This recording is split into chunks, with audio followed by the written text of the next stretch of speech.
नमस्ते। बालाजी हिंदी टैरो में मैं कृष्णा दास फिर से आ गई हूँ आप लोगों की स्वागत करने। मैं फिर से लेके आई हूँ एक जनरल लव रीडिंग लेके। जो लोग लव रिलेशनशिप में हैं या फिर शादीशुदा है और जानना चाहते हैं आपके रिश्ते की स्थिति कैसे रहने वाला है 6 से लेके 12 जुलाई तक, तो ये रीडिंग आपके लिए होगी। जनरल है और जेंडर स्पेसिफिक भी नहीं, और एनर्जी वाइज वर्षा होते रहते हैं, इसका थोड़ा ख्याल रखिएगा। सनसाइन मूनसाइन किसी भी साइन से अगर आप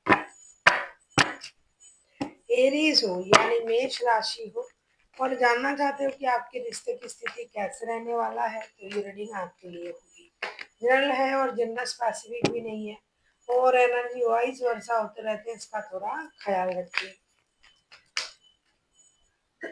पहले हम देखेंगे आपकी और आपकी पर्सन की करंट एनर्जी। देख लेते हैं आपकी और आपकी पर्सन की करंट एनर्जी क्या है।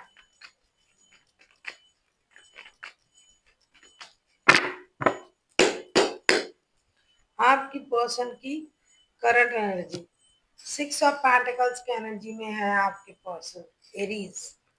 देख लेते हैं आपके पर्सन 6 ऑफ पेंटिकल्स की एनर्जी में है। 6 ऑफ पेंटिकल्स को क्लैरिफाई करके 6 ऑफ पेंटिकल्स की एनर्जी में क्यों है पहले हम देख लेते हैं।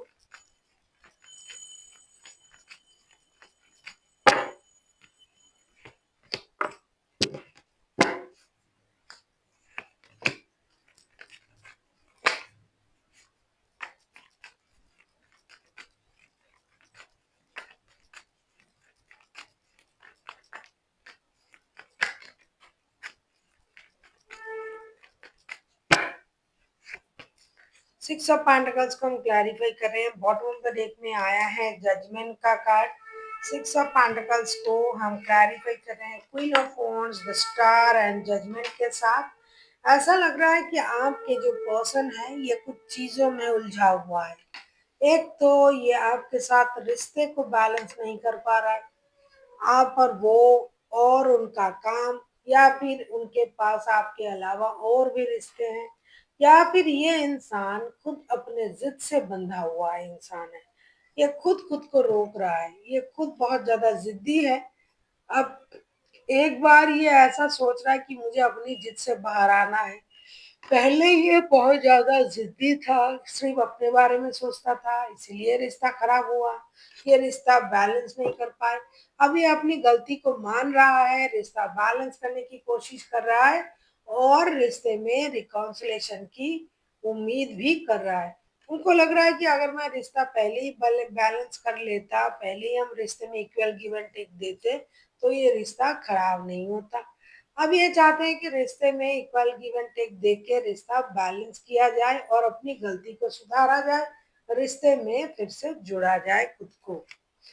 ये दो चीजों में जगलिंग कर रहा है, या तो ये रिश्ते में इक्वल गिव एंड टेक नहीं दे रहा था, या फिर ये इंसान खुद अपनी एनर्जी के साथ बैलेंस करने की कोशिश कर रहा है। देख लेते हैं आपकी करंट एनर्जी क्या है। लेकिन इन्होंने जो गलत किया है इसका एहसास अब उनको हो रहा है। उनको लग रहा है कि मैंने अपनी गुस्से की वजह से, अपनी इम्बैलेंस एनर्जी की वजह से हमने रिश्ते से डिस्टेंस मेंटेन कर लिया, रिश्ता हमसे दूर हो गया। देख लेते हैं आपकी एनर्जी क्या है, करंट एनर्जी। देख लेते हैं आपकी करंट एनर्जी क्या है। ये जनरल रीडिंग होगी और जनरल स्पेसिफिक भी नहीं है, और एनर्जी वाइज वर्षा होते रहते हैं, इसका थोड़ा ख्याल रखिएगा। अगर आपको रीडिंग अच्छा लगता है, पर्सनल रीडिंग चाहिए, तो डिस्क्रिप्शन बॉक्स में इसकी डिटेल्स हैं। देख लेते हैं आपकी करंट एनर्जी। हैंगमैन की एनर्जी में आप हो, दोनों के दोनों सही, मतलब एक जैसे ही सोच रहे हो। देख लेते हैं हैंगमैन के कार्ड को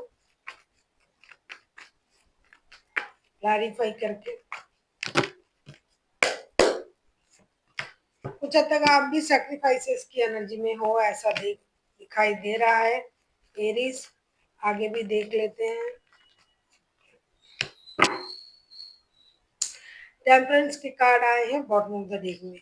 हैंगमैन के कार्ड को हम क्लैरिफाई कर रहे हैं two of pentacles, eight of cups and two of wands के साथ। ऐसा लग रहा है कि आप खुद ही स्टक हो, मुझे करना क्या है। आपको खुद को ही पता नहीं है कि मुझे करना क्या है, इस रिश्ते में रहना है और नहीं रहना है, रिश्ते से मूव ऑन कर जाना है, किसी एक रिश्ते को चूज करना है, रिश्ता बैलेंस करना है।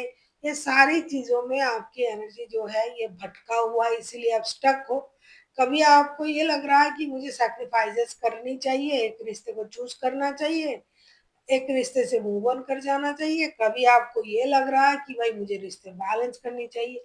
तो कहीं ना कहीं आप खुद अपने सोच में स्टक हो और आप खुद रिश्ते बैलेंस करना, अपनी एनर्जीज को बैलेंस करना, इन चीजों के बारे में सोच रहे हो, क्योंकि आप खुद ही परेशान हो, आपसे खुद ही कुछ नहीं आगे बढ़ाया जा रहा है, तो आप उनसे उम्मीद क्या रखोगे। देख लेते हैं आपके पर्सन आपसे क्या चाहते हैं।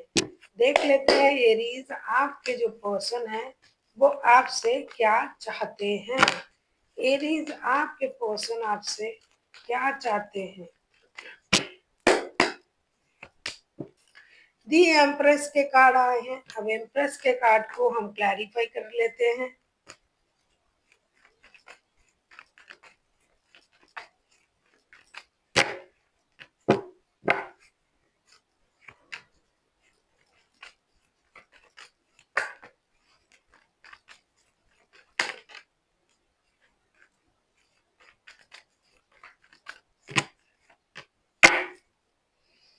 फोर ऑफ सोर्ट्स के कार्ड आए हैं बॉटम ऑफ द डेक में, बैक टू बैक दो तीन मेजर अरकाना। एम्प्रेस के कार्ड को हम क्लैरिफाई कर रहे हैं। The chariot, eight of pentacles, wheel of fortune. ये चाहते हैं कि आप रिश्ते को मौका दें। आप जो खुद के बारे में सोच रहे हो, आप जो किस्मत के सहारे छोड़ के रखे हैं रिश्ते को, आप खुद रिश्ते बैलेंस करने की कोशिश नहीं कर रहे हो। आप अपनी एनर्जीज को बैलेंस कीजिए, रिश्ते में काम कीजिए। आप खुद पर जितना ध्यान देते हो उतना रिश्ते पर नहीं दे रहे हो। आप ये सोचते हो कि चीजें किस्मत पर छोड़ देने से सही होगा, ये बिल्कुल भी नहीं होगा। आप परेशान हो, आपकी रातों की नींद हराम है, लेकिन कोई आपको देख के ये नहीं समझ पाएगा कि आप परेशान हो। आपको इस परेशानी से बाहर आने की कोशिश करनी चाहिए। धीरे धीरे इन चीजों से आप बाहर आइए। ये जो इल्यूशन में आप जी रहे हो कि चीजें वक्त के साथ सही हो जाएगा, इस इल्यूशन से बाहर आइए। खुद का ध्यान रख रहे हो, बहुत अच्छी बात है। दूर से उनको देखने की कोशिश कर रहे हो, ये भी कोई बात नहीं। लेकिन आप जो ऐसे सोच में हो कि यूनिवर्स सब सही कर देगा, वक्त के साथ सही हो जाएगा, किस्मत के सहारे छोड़ के रखे, उस सोच से बाहर आइए और खुद खुद मेहनत कीजिए। अगर आप खुद मेहनत करते हो, रिश्ते में काम करते हो, तो धीरे धीरे रिश्ता सही होने शुरू हो जाएंगे। आप किसी कैंसेरियन के साथ भी डील कर सकते हो, कोई कैंसेरियन हो सकता है आपके पर्सन। देख लेते हैं आपके पर्सन आपसे क्या चाहते हैं। सारे एक जैसे सोच हैं, सारे के सारे जिद्दी लोग हैं, इंडिसाइसिव एनर्जी में है। आप भी जिद्दी हो एरीज, आप तो हो ही जिद्दी, और आपके पर्सन भी जिद्दी है। सारे अभी दिल की जगह दिमाग से सोच रहे हैं। देख लेते हैं आप क्या चाहते हो अपने पर्सन से। एरीज क्या चाहते हैं एरीज के पर्सन से। एरीज के पर्सन से एरीज क्या चाहते हैं। देख लेते हैं एरीज के पर्सन से एरीज क्या चाहते हैं। Ace of cups, ace of cups को क्लैरिफाई करेंगे।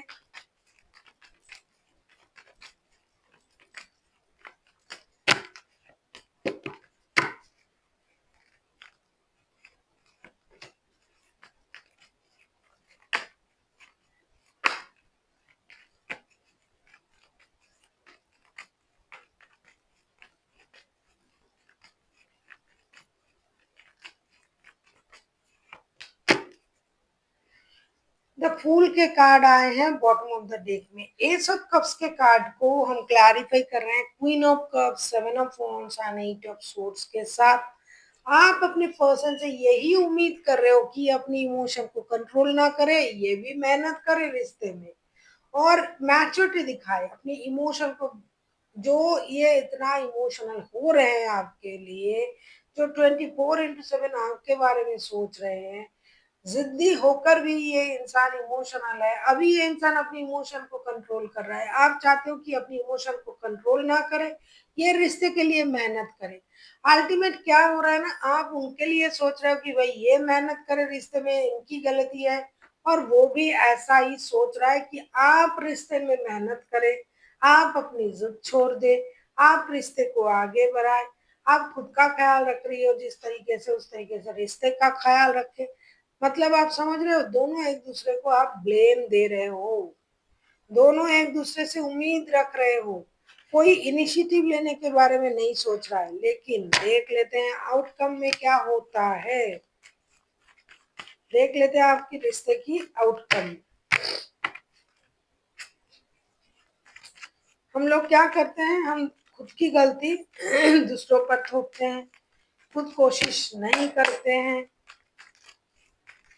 आप चाहते हो कि आपके पर्सन इमोशन को कंट्रोल ना करे, आपको पता है कि ये इंसान इमोशनल है।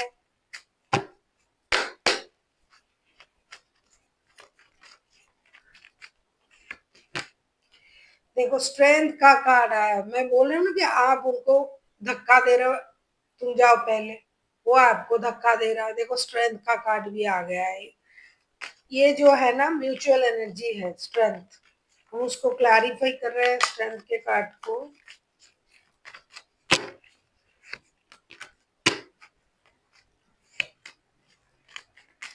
शादी वाले लोग हैं जो लोग इस रिश्ते में, ज्यादातर शादी वाले लोग हैं, लव रिलेशन वाले नहीं, शादी वाले।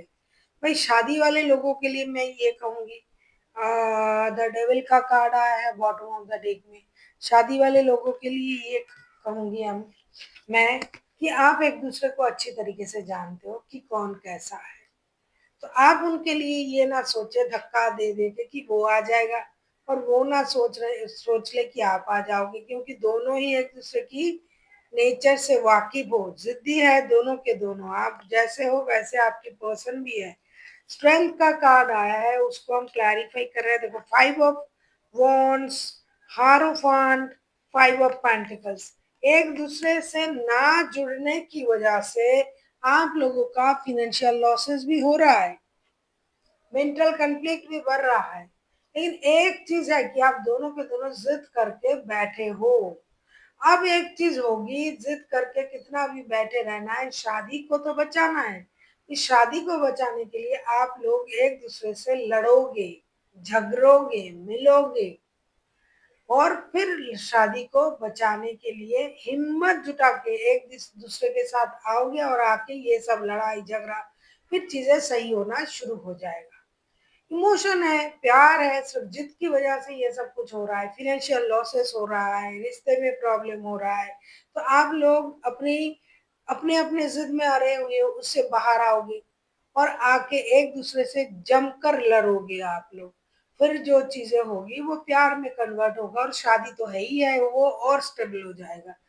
एक चीज है, प्यार से लड़ो तो शादी बहुत मजबूत हो जाता है। सुबह लड़ो, शाम को बैठ के चाय की चुस्की लो दोनों मिलके, देखो रिश्ता कितना अच्छा बन जाता है। और ये हैबिट हो जाएगा कि चलो लड़ लिया कोई बात नहीं, घर बार छोड़ के मत जाया करो। तो ये हो रहा है, आप आ रहे हो हिम्मत जुटा के एक दूसरे की तरफ, और शादी को बचाने की कोशिश कर रहे हो।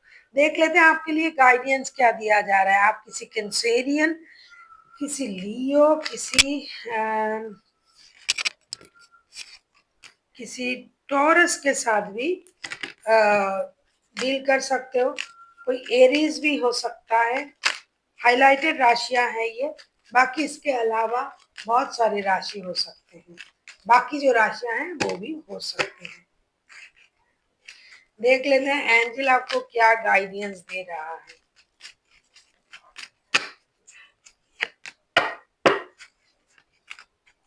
आप बहुत परेशान हो, इसीलिए एंजल आपको मेडिटेशन करने की सलाह दे रहे हैं कि भाई मेडिटेट करें, शांत हो जाए।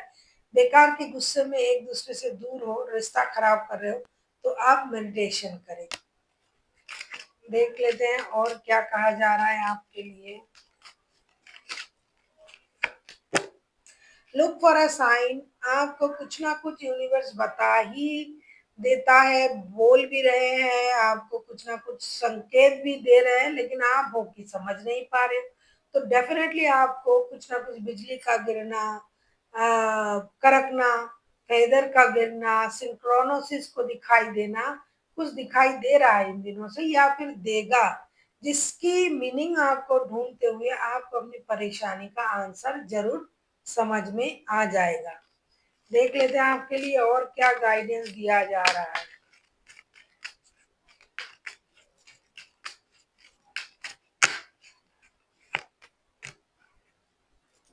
आपसे ये कहा जा रहा है लिसन टू योर इंट्यूशन, आपको अपनी इंट्यूशन की सुननी है। आपका इंट्यूशन क्या बोल रहा है कि ये इंसान ऐसा हो सकता है, आपके साथ धोखा कर सकता है, तो कर सकता है। जो भी आपका इंट्यूशन बोल रहा है, आपको अपनी इंट्यूशन की सुननी पड़ेगी और आगे बढ़ना पड़ेगा, क्योंकि इंट्यूशन कभी किसी को धोखा नहीं देता है। तो जो भी आपका इंट्यूशन बोले, आप वो सुनो और आगे बढ़ो। जब तक आप अपनी इंट्यूशन की नहीं सुनोगे, आपको परेशानी होगी। तभी तो आपको ध्यान लगाने के लिए भी बोला जा रहा है कि आप मेडिटेशन करें, ध्यान करें, शांत होके सोचिए। क्या जो आप सोच रहे हो वो सही है, जो आप कर रहे हैं वो सही है, फिर आप जो करना है आप करो, जो आपको लगे, जो आपका इंट्यूशन बोले। So thank you for watching and फिर मिलते हैं नए वीडियो के साथ। तब तक के लिए स्वस्थ रहिए, मस्त रहिए और वीडियो देखते रहिए।